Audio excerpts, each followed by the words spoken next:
ரொம்ப ஆர்வம் ஜாஸ்தி. நான் பாம்பேல போய் நான் வந்து விளம்பர படத்துல நடிச்சிருக்கேன்.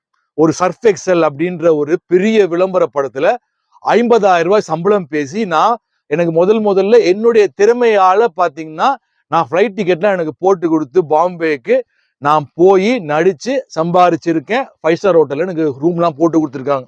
ஒரு நல்ல ஹோட்டல்ல ரூம்லாம் போட்டு கொடுத்தாங்க, நல்ல சாப்பாடு கொடுத்தாங்க, எல்லாம் அனுபவிச்சேன். வெளிநாடு போயிருக்கிறேன், சிங்கப்பூர் போயிருக்கேன், மலேசியா போயிருக்கிறேன், இந்த மாதிரி. ஸோ ஆனா எனக்கு எப்பவுமே ஒரு பாசிட்டிவா இருக்கிறது பிடிக்கும்.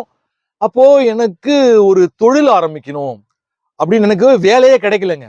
ஓப்பனா சொல்லணும்னா நான் வேலைக்கு போக முயற்சி பண்ணேன். என்னுடைய அமைப்பு பாத்தீங்கன்னா நான் யாருக்கிட்டையும் கை கட்டி நான் இது வரைக்கும் எனக்கு அந்த மண்டை இப்பெல்லாம் பயங்கரமா எனக்கு ஏறும், எனக்கு பயங்கரமா கோவம் வரும். நான் கை கட்டி பதில் சொன்னது கிடையாதுங்க. நான் வந்து ஓப்பனா சொல்லணும்னா பெட்ரோலியம் இன்ஜினியரிங் படிச்சு முடிச்ச பிறகு எங்க அப்பா வந்து ஒரு பிசினஸ் மேன், ஒரு பெரிய பிசினஸ் மேனா வர வேண்டியவர். நான் ஒரே ஒரு வருஷம் மட்டும் தமிழ்நாடு பெட்ரோ ப்ராடக்ட்ஸ் லிமிடெட்ன்ற ஒரு கம்பெனில அப்ரெண்டிஸ் ட்ரெயினியா நான் ஒரு வருஷம் போனேன். 1 இயர் போனேன். எனக்கு ட்ரெயினினா உங்களுக்கு எந்த பொறுப்பும் கொடுக்க மாட்டாங்க. யாருக்கும் நீங்க அடிப்பணிஞ்சு பதில் சொல்ல வேணாம், எதுவுமே வேணாம். போவோம் வருவோம் அவ்வளவுதான். அதற்கு பிறகு எனக்கு இன்ஃபுளுயன்ஸ் இருந்து எனக்கு என்னமோ தெரியல, எனக்கு வேலை கிடைக்கல. அரசாங்க வேலை எனக்கு இன்டர்வியூ கார்டு வந்திருந்தா எனக்கு கிடைச்சிருக்கணும். அரசாங்க வேலையும் எனக்கு கிடைக்கல. அப்புறமா தான் பாக்குறேன் என் ஜாதக அமைப்பு கிடைக்கிற மாதிரி ஒரு வாய்ப்பு இல்லை. அப்ப பாத்தீங்கன்னா நான் வளர எங்க அப்பாவோட வளர்ச்சி அபரிமிதமான வளர்ச்சியாக இருக்கிறது. அவரு நினைச்சு பார்க்க முடியாத உயரத்துக்கு போகிறார். அவருடைய நண்பர்கள் எல்லாம் பெரிய பெரிய கோடீஸ்வரர்கள், பெரிய பெரிய நண்பர்கள்.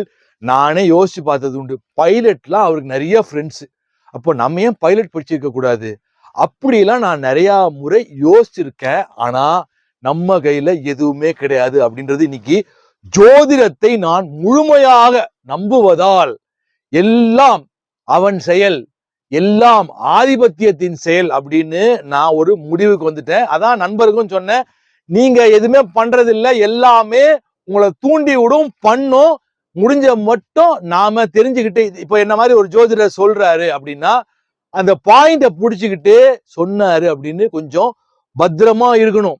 ஏன்னா ராகுன்றவரு ஷோக்காளி, பயங்கரமா ஜாலி பண்ண வைப்பாரு. பயங்கர சின்ன வயசுல ராகு திசை வரக்கூடாதுன்னு 10 வயசுல வந்ததுன்னா படிப்பு மீது ஆர்வம் வராது. பயங்கரமா ஜாலியா ஊர் சுத்த சொல்லுவோம், போகக்காரகன், அப்படியே இன்பம், அந்த மாதிரி எப்படி சொல்றது, போதை, இப்படின்னு போய் சீரழிஞ்சு போறவங்க எல்லாம் உண்டு. அதே போல சின்ன வயசுல ஒரு 10-18